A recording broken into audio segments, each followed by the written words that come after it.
So these are the intake gaskets for this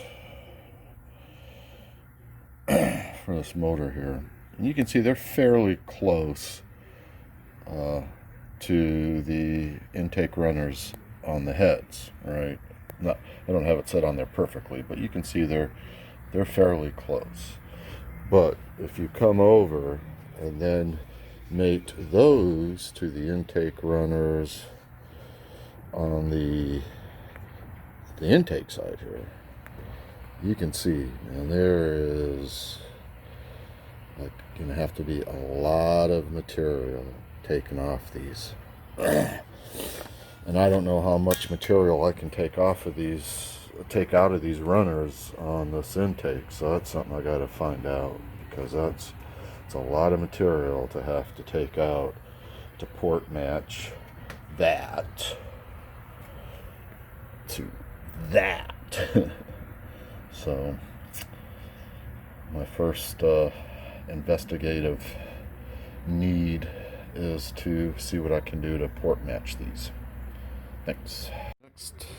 Next port matching topic is really the carburetor to the intake. And I see that the gasket is really encroaching into some of the intake orifice spacing of the Edelbrock. So I don't know if I can cut that back. I wouldn't see any harm in doing that.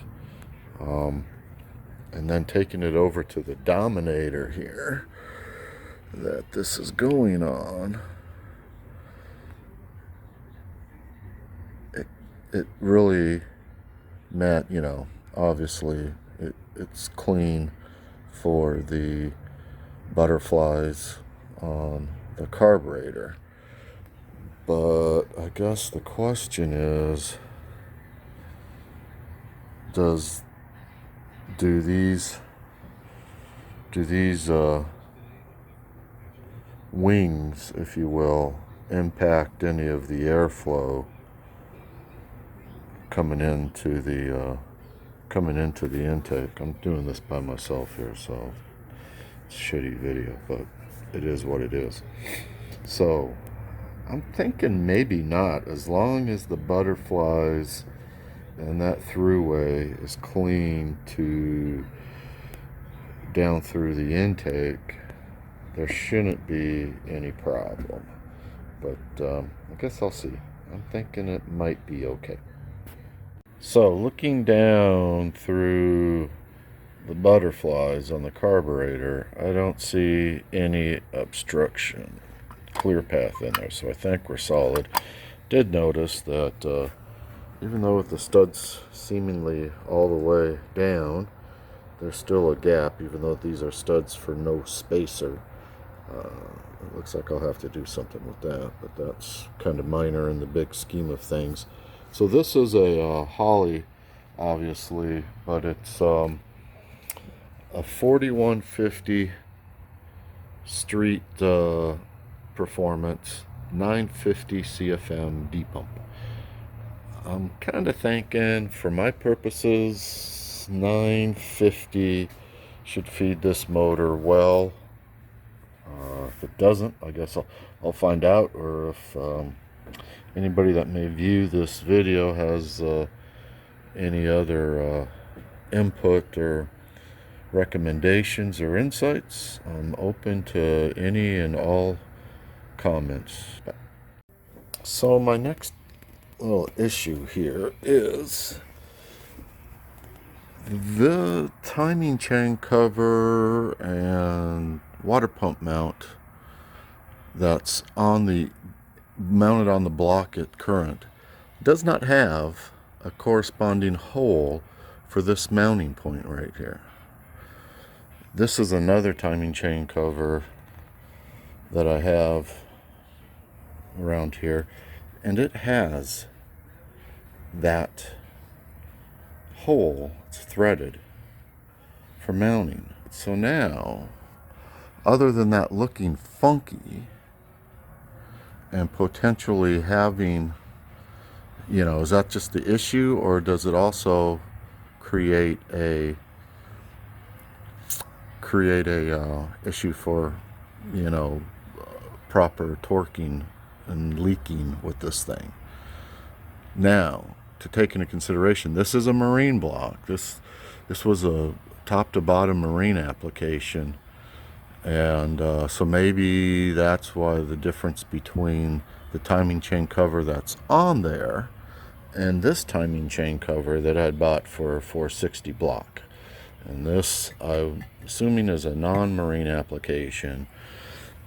And this one that's on here, without this mounting hole right here, it's for a marine application.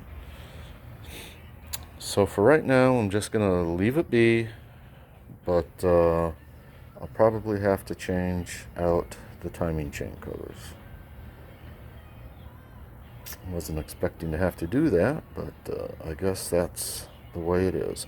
And it's on both sides, right? Obviously, that's missing a mount point in the timing chain cover, and that's missing. But I guess that means I have to redo, put the seal into this one, and regoop it all up with the seal under here as well. And I think I have that around here, but son of gun. And you can see the casts on here. That's a E9JE. What's that? 6059 AA. And this is an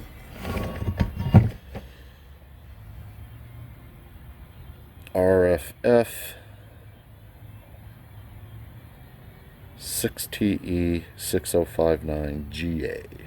So always got to be something.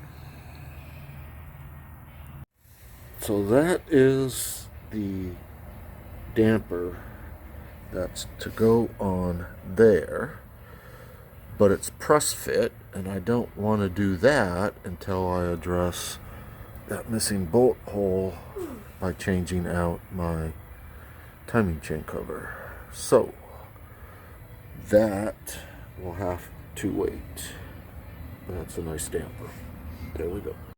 So that's the flange for the multi-piece headers, and that's what's happening at the oil pan and tight around the oil filter. So I'm not really sure that this oil pan is going to function with these headers. To be continued.